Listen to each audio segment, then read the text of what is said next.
Hai hai Sobat Dula Agus, apa kabarnya nih? Semoga sehat ya, sehat kan? Hari ini kita akan membahas tentang kontraksi. Di luaran sana kita mendengar beberapa istilah tentang kontraksi. Ada yang bilang gelombang cinta, ada yang bilang gelombang rahim, ada yang bilang sinyal kasih sayang, ada juga yang bilang gelombang tsunami. Apapun istilah yang mereka katakan, hari ini kita akan membahas tentang itu semua, yaitu adalah kontraksi. Kontraksi itu memiliki banyak macamnya, banyak jenisnya.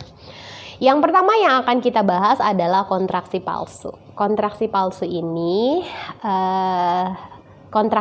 ini sudah mulai dirasakan oleh sebagian ibu hamil sejak usia kehamilan 6 bulan.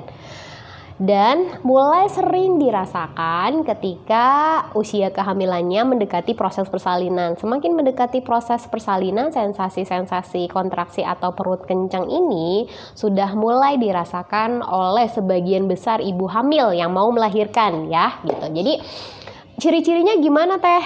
Ciri-ciri yang paling kentaran, yang paling kelihatan adalah jeda antar kontraksinya benar-benar tidak teratur. Dia kontraksinya tidak teratur. Bisa kadang 10 menit sekali, atau bisa ngelonjak jadi setengah hari sekali, atau bisa pagi kontraksi terus sore kontraksi, kemudian malamnya kontraksi. Jadi jeda atau interval antar kontraksinya tidak beraturan. Kemudian ketika kita merasakan sensasi kontraksi, perut kencang nih, tiba-tiba lagi santai, lagi makan, lagi tiduran, lagi nonton drama Korea, terus perutnya kencang, ubah coba posisinya. Ketika posisinya diubah, kemudian sensasi kencangnya hilang, sensasi merasakan kontraksinya hilang, sudah bisa dipastikan itu adalah kontraksi palsu. Jadi yang pertama cirinya tadi apa? Kontraksinya tidak beraturan. Kemudian ketika mengubah posisi, kontraksinya hilang. Nah, ciri selanjutnya adalah coba para bunda, para sobat Dula Agus, 3 jarinya tekan ke udelnya, cari udelnya, kemudian tekan udelnya. Coba para ayah nih yang bakal nemenin istrinya melahirkan. Yuk coba tekan udelnya. Sudah. Nah, kalau sudah ditekan udelnya, kemudian udelnya, tangannya masuk ke dalam udel, atau kalau orang Sunda bilangnya enyoy. Nah, kalau misalkan udelnya enyoy atau si tak jarinya masuk ke dalam udelnya, itu juga sudah bisa dipastikan kontraksi palsu. Perutnya kencang nih. Kemudian 3 jari tangan kita tekan nih udelnya. Kalau udelnya enyoy, kalau udelnya empuk, udelnya lembut, sudah dipastikan itu adalah kontraksi palsu. Gampang banget membedakan kontraksi asli dengan kontraksi palsu. Jadi udah mulai ngeh ya sekarang. Kalau misalkan ada sensasi-sensasi kontraksi, coba rubah posisinya. Kalau hilang, berarti sudah dipastikan itu kontraksi palsu. Nah, yang selanjutnya adalah yang kedua, kontraksi pembukaan. Jadi pada saat tahapan persalinan itu ada yang namanya tahapan pembukaan. Nah, tahapan pembukaan ini diiringi dengan yang namanya kontraksi pembukaan. Tujuan dari kontraksi pembukaan ini adalah membuka serviks kita atau membuka mulut rahim kita menjadi lebih besar dari yang pembukaan 1 jadi pembukaan 10. Dari yang serviksnya tebal jadi tipis. Dari yang mulut rahimnya tebal jadi tipis. Dari yang kepalanya masih di inlet panggul kita atau bagian atas panggul kita menjadi lebih dalam lagi masuknya ke dalam panggul kita. Jadi tujuan dari kontraksi pembukaan adalah menurunkan kepala, menurunkan bayi kita lebih dalam lagi masuk ke dalam panggul, melakukan penipisan serviks, kemudian melakukan pembukaan mulut rahim. Ciri-ciri kontraksinya gimana teh? Jeda antar kontraksinya makin lama atau pembukaannya makin besar, jedanya makin kelihatan rapat.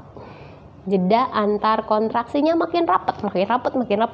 Yang tadinya mungkin baru awal-awal pembukaan 30 menit sekali. Dari 30 menit sekali bisa jadi 20 menit sekali. Dari 20 menit sekali bisa jadi 15 menit sekali, 10 menit sekali, 5 menit sekali, 3 menit sekali, 2 menit sekali. Nah, jeda antar kontraksinya beraturan. Dan makin lama jedanya makin rapat, intervalnya makin rapat. Durasinya, sensasi yang kita rasa ini, kontraksinya makin panjang. Durasi atau lamanya sebuah kontraksi yang kita rasain di badan kita, itu durasinya makin panjang, lamanya makin lama. Itu berarti kontraksi kita mengalami yang namanya progressing. Nah, ciri yang lainnya adalah, coba tekan 3 jarinya lagi kontraksi, perutnya lagi kencang, udelnya ditekan. Nah, kalau udelnya keras, itu berarti kontraksi asli. Lalu lamanya si udel kita keras, durasi si udel kita keras, itu adalah puncak dari kontraksi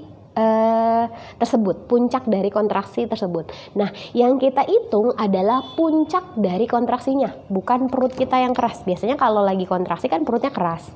Nggak cuma perutnya doang, ternyata udelnya pun ikut keras. Nah, ketika udelnya keras, berarti kita ada di sebuah puncak kontraksi. Nah, ketika menghitung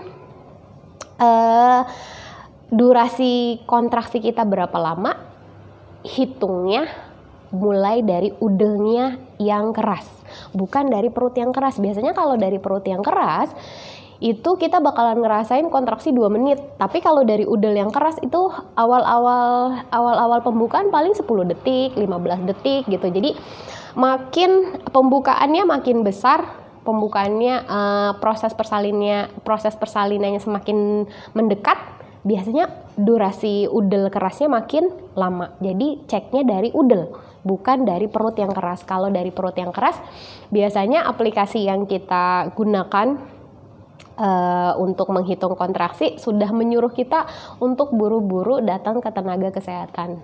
Tapi ketika kita datang ke tenaga kesehatan, ternyata pembukaannya masih 1. Nah, itu dia, karena menghitungnya dari perut yang keras, bukan dari udel yang keras. Kalau dari udel yang keras, insya Allah perhitungannya bisa lebih akurat.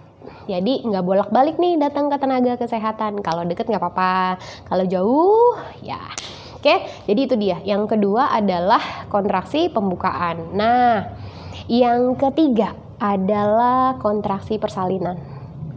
Yang ketika kita bicara tahapan persalinan, tadi tahap pertama, tahap pembukaan. Tahap kedua adalah tahap persalinan. Nah, tahap persalinan ini diiringi dengan yang namanya kontraksi persalinan. Tujuan dari kontraksi persalinan ini adalah membantu mengeluarkan bayi kita dari panggul kita. Mendorong dia keluar dari lubang vagina kita. Itu adalah tujuan dari adanya kontraksi persalinan. Nah, biasanya ciri-ciri kontraksi persalinan ini, jeda antar kontraksinya makin lebar lagi. Jadi dia mulai menjadi lebar lagi. Kalau pembukaan tadi kan semakin besar pembukaannya, jeda antar kontraksinya semakin rapat. Tapi kalau kontraksi persalinan, biasanya jeda antar kontraksinya makin meregang. Nah, jadi jangan panik ketika sudah bukaan 10, tiba-tiba kontraksinya jadi bukan hilang, tapi lebih karena dia melambat. Ada jeda yang lebih banyak. Tujuannya buat apa? Buat memberikan kita waktu untuk beristirahat gitu. Jadi supaya ketika kita ngeden atau mengejan, kita punya energi yang cukup untuk membantu mengeluarkan bayi kita keluar dari lubang vagina kita. Oke, yang selanjutnya adalah kontraksi pelepasan plasenta. Tahap ketiga, tahap pelepasan plasenta diiringi dengan yang namanya kontraksi pelepasan plasenta. Nah, tujuan dari kontraksi pelepasan plasenta ini adalah melepaskan si plasenta kita dari dinding rahim. Membantu melepaskan diri si plasenta dari dinding rahim. Dan membantu menutup pembuluh darah yang terbuka akibat pelepasan plasenta. Jadi plasenta ini menempel pada dinding rahim seperti akar menempel pada tanah. Jadi ketika dia terlepas, berarti kan ada lubang yang kebuka. Nah, kalau lubang ini tidak tertutup, hal tersebut akan memicu terjadinya perdarahan. Jadi butuh kontraksi untuk menutup pembuluh darah yang terbuka akibat pelepasan plasenta. Nah, yang terakhir adalah kontraksi pengecilan rahim. Tahap keempat, tahap pengecilan rahim atau nifas diiringi dengan kontraksi pengecilan rahim. Jadi, ibu-ibu semua, jangan khawatir kalau misalkan habis melahirkan masih ada kontraksi nih di perut kita. Gus, kok masih ada kontraksi ya di perutku? Berarti itu bagus. Berarti rahimmu bekerja sebagaimana mestinya. Karena ketika hamil, perutmu besar. Dan ketika rahimmu besar dan mau mengecil, itu butuh kontraksi. Jadi, kontraksi pengecilan rahim ini tujuannya adalah untuk mengembalikan ukuran rahim untuk mengembalikan ukuran rahim sebelum kita hamil. Jadi ketika kita lagi hamil, itu ukuran rahim kita bisa 1 kilo atau 1000 gram. Yang tadinya cuma 30 gram, itu bisa mencapai 1000 gram. Jadi dari 1000 gram buat balik lagi ke 30 gram, ini butuh kontraksi. Sehingga dia bisa mengecil ke ukuran sebelum kita hamil. Jadi jangan khawatir ketika setelah kita beres melahirkan masih ada kontraksi. Hal tersebut seharusnya kita syukuri. Berarti rahim kita bekerja sebagaimana mestinya gitu. Jadi jangan khawatir ya. Ketika habis melahirkan tetap ada kontraksi. Oke, segitu aja video kali ini. Kalau kalian mendapatkan manfaat dari menonton video ini, tolong bantu aku di-share ke teman-teman kalian semuanya biar para ibu hamil yang mau melahirkan tahu. Jadi tidak panik dan tidak khawatir ketika rahimnya tetap berkontraksi setelah bayinya dilahirkan.